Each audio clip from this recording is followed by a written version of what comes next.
amaranth. Great for stir fries, soups, stews.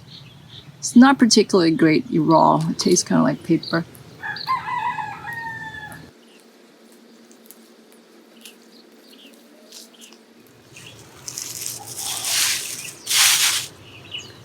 That's good for 2 servings of a vegetable side.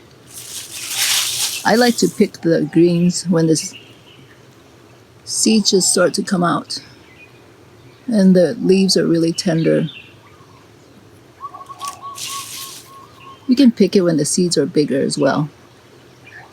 But when it's too big, the leaves get a bit woody.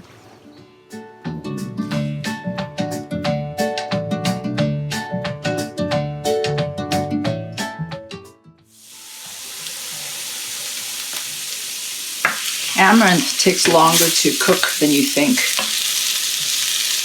to soften nicely, and it brings out the real nice rich flavor. It's silly to even call this a recipe because it's a typical stir fry. Obviously you can steam it, add it to soup. My mom really loves it in her oatmeal. She just tosses it in toward the end of the oatmeal cooking. Sidewalk to table, 15 minutes flat.